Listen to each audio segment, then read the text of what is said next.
Hey, I saw a video because I was clicking from video to video just to see if I could discover some new people that I wanted to follow. And then I saw this video from Malkuth74 who asked about, do you believe in possession? And then he meant the type of possession where you get possessed by a spirit or something. And he kind of divided it into two different ways of being possessed. And there's the Hollywood way, you know, where a spirit takes complete control over your body, or a demon or whatnot, and makes you spew chicken soup, well, pea soup or whatnot, and turn your head around and everything. But and then he mostly went into that type of possession and saying that he didn't believe in that. And I agree on that part with him. I don't believe in that type of possession either.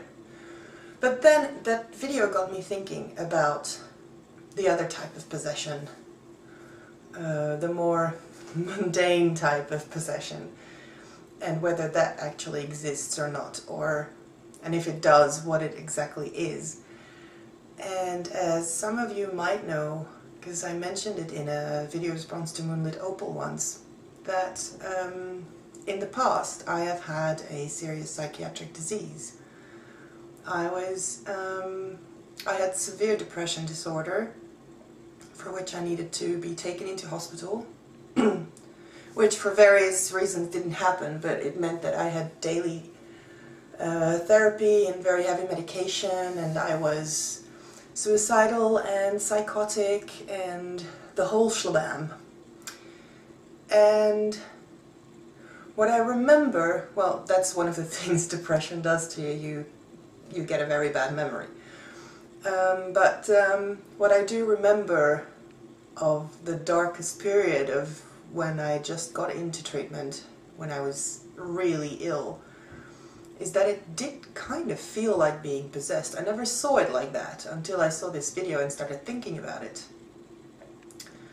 But you get this feeling you're sort of watching your own train of thought spiraling downwards.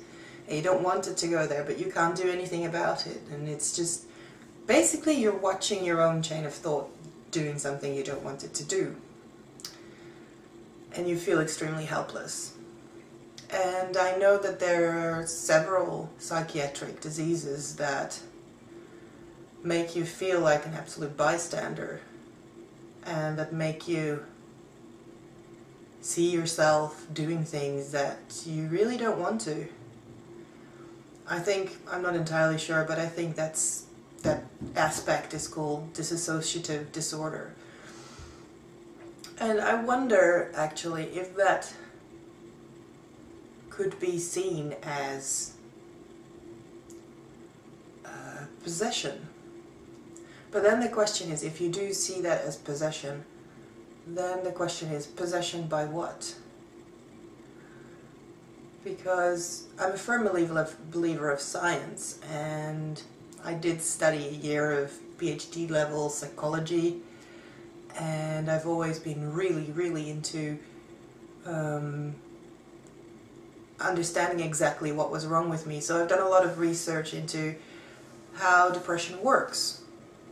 And so I know about, you know, the genetic disposition and the different chemical imbalances in your brain that it might have to do with, and how those chemical imbalances affect you, and how they can be treated both by certain aspects of therapy and certain aspects of medicine.